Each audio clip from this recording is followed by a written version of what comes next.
سرمایہ دارانہ نظام وہ نظام ہے جس کے اندر حرص اور ہوس کی فروغ کو طرز زندگی اور نظام زندگی کا مقصد اعلیٰ کے طور پر قبول کر لیا جاتا ہے۔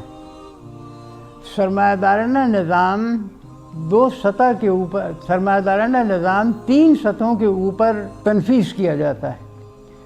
سرمایہ دارانہ نظام فرد کی سطح پہ تنفیذ کیا جاتا ہے۔ فرد جب اپنے عمل کو نفس امارہ کے سپرد کر دیتا ہے تو وہ سرمایہ دار بن جاتا ہے۔ دولت اور سرمایہ ایک چیز نہیں ہے۔ دولت سرمایہ کا استحصالی استعمال ہے۔ حضرت عثمان غنی رضی اللہ تعالیٰ عنہ، حضرت عبد الرحمن ابن عوف رضی اللہ تعالیٰ عنہ نہایت دولت مند تھے، لیکن وہ سرمایہ دار نہ تھے۔ کیونکہ اس لیے کہ وہ دولت کو مزید دولت کمانے کے لیے محض استعمال نہیں کرتے تھے، بلکہ وہ دولت کو استعمال کرتے تھے تحفظ دین اور غلبہ دین کے ایک اعلیٰ کار کے طور کے اوپر۔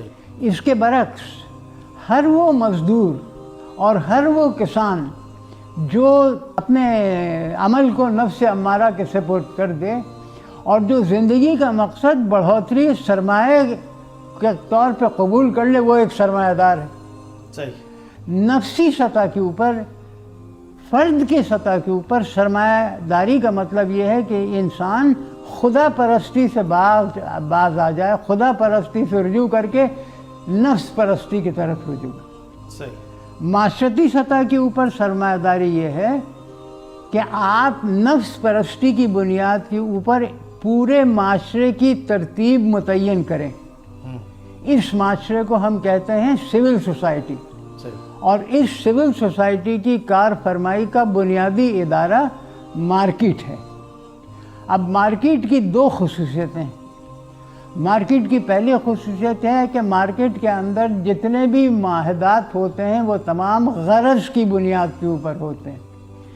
غرض کی میں آپ سے معاملہ اس بنیاد پہ نہیں کرتا کہ صلہ رحمی کے کوئی مجھے تصور ہے یا میں آپ سے کوئی دوسرا تعلق رکھتا ہوں، صرف اس بنیاد کے اوپر کہ آپ وہ اعلیٰ کار ہیں جس کے نتیجے میں اپنے اغراض متعین کر سکتا، میں اپنے اغراض حاصل کر سکتا۔ اگر آپ کمرشل لاء دیکھیں تو مثلا آپ کسی دکاندار سے کوئی چیز خریدتے ہیں، اگر وہ ان ضوابط کو پوری نہیں کرتا کہ جو ایک خریدار کے حقوق ہیں، تو آپ اس نے معاہدے کی تنسیخ کر دی۔ ٹھیک ہے کہ وہ معاہدے کا وہاں تذکرہ نہیں کر رہا ہے، لیکن بنیادی طور کے اوپر ہر دکاندار اور ہر صارف کے درمیان معاہدہ ہے جو کمرشل لاء میں لکھا ہوا ہے۔ اگر آپ وہ انٹرنیٹ کے اوپر مثلا ابھی یہ ہوتا ہے کہ وہ بیکار چیزیں آپ کو بھیج دیتے ہیں تو آپ وہ جا کے کہتے ہیں کہ جناب یہ میرے حقوق۔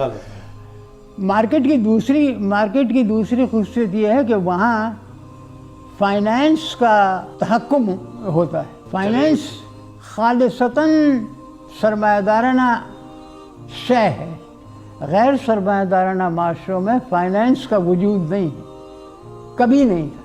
نہ بینک موجود ہیں غیر سرمایہ دارانہ معاشروں میں، نہ فائنینس موجود ہے غیر سرمایہ۔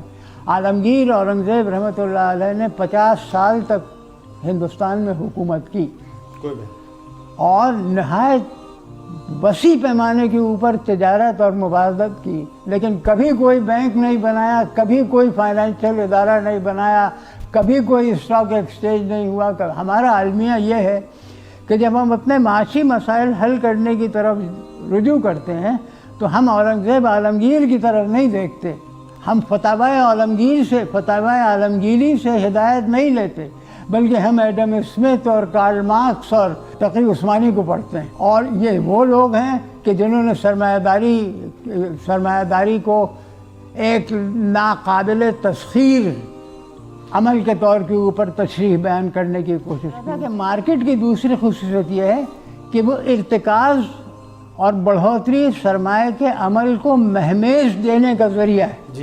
اور مہمیز دیتا ہے وہ اپنے آپ کو فائنینشیل مارکیٹ سے سرنگوں کر کے۔ ہر تعلق سرمایہ دارانہ معاشرت میں مارکیٹ کا تعلق ہو جاتا ہے۔ لوگ اپنے بچوں کو تعلیم اسی لیے دلواتے ہیں کہ وہ زیادہ سے زیادہ سرمایہ کمائے۔ لوگ شادیاں ایسی بنیاد کے اوپر کرتے ہیں کہ ان کا کیریئر بن جائے۔ کسی ملک کی ترقی کا اکیلا پیمانہ یہ رہ جاتا ہے کہ جی این پی میں کتنی ترقی ہو رہی ہے، کتنی ترقی نہیں ہو رہی. پورے کا پورا معاشرہ حرص و ہوس کے سپرد کر دیا. اور جو یہ سرمایہ دارانہ اقلیت ہے جسے ریشنلٹی کہتے ہیں، اس کا بنیادی عقیدہ ہی یہ ہے کہ ریشنل کون ہے؟